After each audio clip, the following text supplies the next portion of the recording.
Fala comigo, pessoal. Boa noite, paz seja contigo. É bom a gente estar aqui falando um pouquinho do Senhor, aprendendo um pouquinho da palavra de Deus. Que bom que você está aqui comigo, que bom que você está nos acompanhando. E hoje nós vamos encerrar a nossa palavra da semana, que é Você Não Pode Parar. Hoje eu quero trazer um personagem, uma pessoa que é total exemplo na nossa vida, que tudo em que nós fomos fazer, a gente deve olhar o exemplo dele, o exemplo que ele nos deixou, que é o nosso Senhor Jesus Cristo. Hoje nós vamos falar de como Jesus prosseguiu, como Jesus não parou na obra que o Senhor colocou na mão dele. Isso mesmo, o Senhor, nosso Deus, ele colocou uma grande obra na mão de Jesus. E ele, em determinado momento, sofreu muita angústia, muita dor, mas ele não desistiu, ele continuou, ele prosseguiu. E hoje nós vamos falar um pouquinho sobre Jesus, e essa vontade dele de cumprir a vontade do Pai. Nesse momento, queridos, abra comigo João 19:30, você que pode me acompanhar, diz assim: quando, pois, Jesus tomou o vinagre e disse: está consumado, e inclinando a cabeça, rendeu o espírito. Queridos, Jesus, como eu disse, ele suportou várias coisas. Ele suportou traição, ele suportou humilhação, suportou açoites e a cruz. Poderia ter parado em vários momentos, mas ele perseverou. Ele continuou ali, ele não quis parar até dizer: está consumado, ou tetelestai. Sua vitória é nossa salvação. A palavra do Senhor, ela nos mostra em algumas versões essa palavra tetelestai, que está pago, está finalizado. Tetelestai é uma palavra do grego que ficava ali na cela do prisioneiro, porque ali cada um tinha sua sentença, e a sentença ficava ali bem na porta da cela. Esse aqui está preso porque cometeu roubo, esse aqui está preso porque cometeu assassinato, e tanto tempo de prisão. Ficava tudo ali para o povo ver, para as pessoas verem que foi julgado, que foi condenado. E Jesus fala tetelestai, está consumado. Por quê? Porque aquele escrito de dívida que tinha contra a minha vida e contra a sua vida, ele pagou. O diabo andava por aí com uma ficha, vamos ilustrar dessa forma, com uma ficha, e nós sendo devedores. A partir do momento que Jesus morreu na cruz, ele pegou essa dívida e rasgou. Ele pegou essa dívida e apagou. Tetelestai, está pago. Olhando Hebreus 12:2 fala: olhando para Jesus, o qual pela alegria que lhe estava proposta, suportou a cruz. Mateus 26:39 fala: seja feita a tua vontade e não a minha. O próprio Jesus orou dessa forma, nos ensinando a orar. Ele orou ao Senhor e ele falou: seja feita a tua vontade. É a vontade do Senhor que prevalece, é a vontade de Deus que deve prevalecer na nossa vida. O Senhor Jesus nos mostrou esse exemplo. O Senhor Jesus veio e cumpriu a vontade do Pai, cumpriu o propósito do Pai. É lógico que em alguns momentos, e no Getsemane você vai ver que ele fica apreensivo, ao ponto de até suar sangue pelo momento que vinha. Ele sabia que ia ser muita dor, ele sabia que ia ser um momento conturbado na vida dele, ele sabia que ia ser um momento complicado, mas principalmente ia ser um momento que ele ia estar sem a presença, porque ele ia estar com todo o nosso pecado sobre si. Jesus nos mostra para prosseguir tudo o que a gente aprendeu, para a gente não parar, para a gente continuar tudo isso. A primeira coisa é a obediência até o fim. Jesus não recuou diante da dor, ele permaneceu fiel até a cruz. A sua obediência foi total, mesmo em meio ao sofrimento, e por isso ele se tornou o nosso maior exemplo, o perfeito exemplo de perseverança. Filipenses 2,8 fala assim, que achado na forma de homem, humilhou-se a si mesmo, sendo obediente até a morte e morte de cruz. Hebreus 5,8 fala também que aprendeu a obediência por aquilo que padeceu. Então, queridos, nós precisamos aprender com Jesus, nós precisamos nos conscientizar, ver o que Jesus fez, né? O que Jesus faria em cada situação da nossa vida, para que a gente venha seguir esse exemplo, para que a gente venha aprender um pouquinho com o que Jesus nos ensinou, com o que Jesus deixou na palavra. O segundo ponto é sacrifício que gera vida. O sacrifício de Cristo não foi em vão. Sua entrega trouxe salvação, fruto de sua perseverança. Foi vida para todos os que creem. Vida para todos os que creem. Onde havia condenação, ele gerou a redenção. Onde havia uma pena para a gente cumprir, ele veio e gerou a redenção. Ele quitou todo escrito de dívida que estava sobre as nossas vidas. Isaías 53:5 fala, mas ele foi ferido pelas nossas transgressões e moído pelas nossas iniquidades. O castigo que nos traz a paz estava sobre ele, e pelas suas pisaduras nós não vamos ser. E pelas suas pisaduras nós não seremos. E pelas suas pisaduras nós fomos sarados. Nós já fomos sarados. O escrito de dívida foi pago graças a Jesus. Tudo que servia para que a gente perdesse a salvação já foi pago. Ele nos deu a salvação. Mas a salvação, queridos, é para os que creem. A salvação é para aqueles que o recebem. A salvação é para aqueles que acreditam realmente que isso é uma realidade na nossa vida, que Jesus é essa realidade.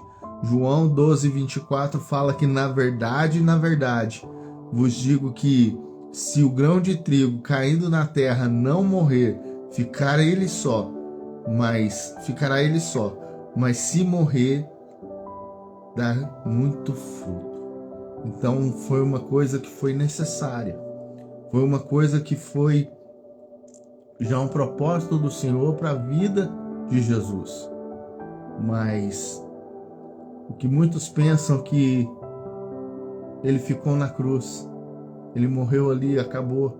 Não, queridos, ele ressuscitou, ele voltou dos mortos, nos trouxe a salvação, abençoa a nossa vida diariamente, nos mostra a direção, nos mostra como chegar ao Pai, porque a palavra dele disse Jesus, eu sou o caminho, a verdade e a vida, ninguém vem ao Pai a não ser por mim, não há outro caminho, não há outra verdade, não há outra vida a não ser com Jesus. Se você está vivendo longe dos caminhos do Senhor, você está vivendo uma vida de engano, você está vivendo uma felicidade que ela acaba momentaneamente, são momentos de felicidade, não é uma vida feliz.